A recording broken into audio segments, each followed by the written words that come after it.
Take two. This is Stephen, the Disney Drago Robinson. You're watching the one and only Sport Icon. Bow!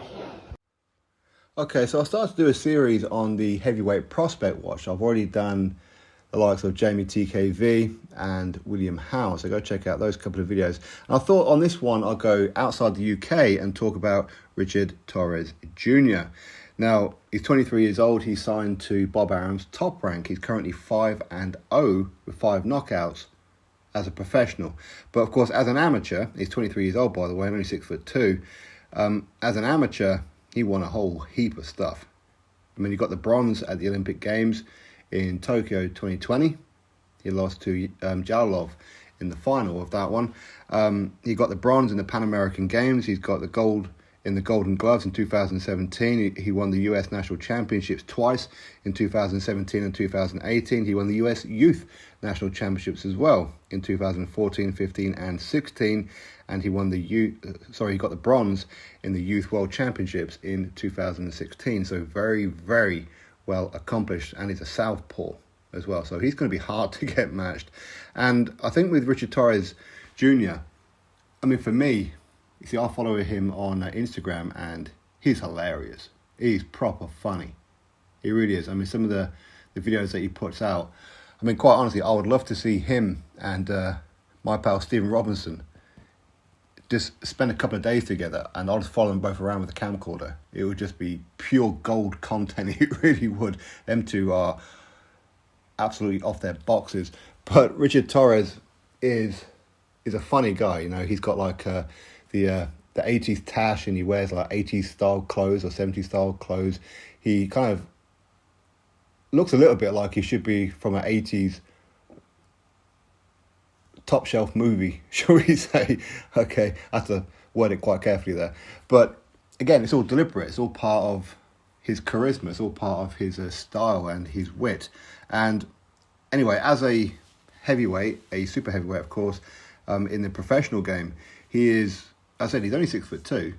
And of course, a lot of people say, oh, you're too small to be a heavyweight. Well, you're not, because he fought at super heavyweight as an amateur. And look what he achieved.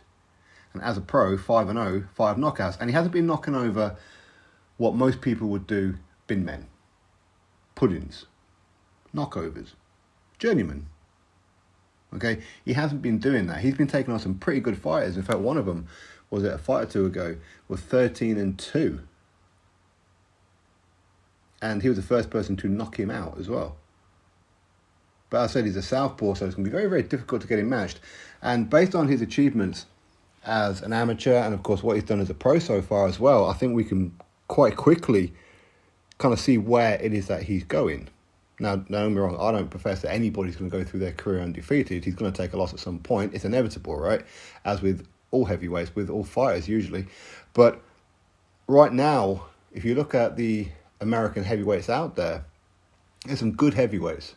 And it's great, and I love the fact that there's some good prospects coming through in the heavyweight division for America. I think it's healthy for boxing as a whole. But for me, if you put him in there with anybody outside of maybe a Deontay Wilder and Andy Ruiz Jr., he's got a very real chance, even right now, of beating any of them. You put him in there with, say, Jared Anderson, I wouldn't be surprised if Richard Torrez Jr. beat him right now, based on how good he is.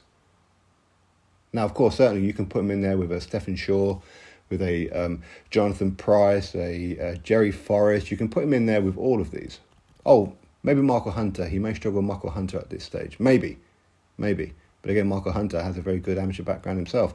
So I would probably put Torrez 4, maybe number 5 currently in America. I mean, officially he won't be. Officially he'd be like 20 or something, because he only had like 5 professional fights. But I do think he's going to be one to watch. And to be honest with you, I'd like to see him within the next half a dozen fights. Maybe he gets to like 10 fights deep, for example. I'd like to see him fight Fraser Clark. When Fraser Clark gets to about the same kind of level, 10 fights in. Because obviously that would be Olympic silver medalist versus Olympic bronze medalist from the same tournament in Tokyo. Both of them lost to Jalolov. And maybe the winner of that fight can go fight Jalolov as a pro. get revenge on Jalolov, right? But again, Jalolov for me shouldn't have been at that Olympic Games anyway. Was it 7 or 8 fights I think he had as a professional, and then went back to the amateurs to fight Olympic? I mean, that's wrong for me. But anyway, that is what it is. So I'd like to see that fight between him and Fraser Clark. That'd be very interesting. It would. I don't know if they've ever fought each other as amateurs. I don't know. Maybe they have somewhere along the lines. But either way, very, very good fighter. That's why I'm doing a particular video on him. So my thoughts on Richard Torrez Jr. Watch him. And if you're an American and you love boxing, support this guy. 23 years old, southpaw, heavyweight, 6'2", 5-0, 5 knockouts. Olympic silver medalist. You should definitely be hyping him. Drop your thoughts below, click thumbs up, subscribe. Catch you next video.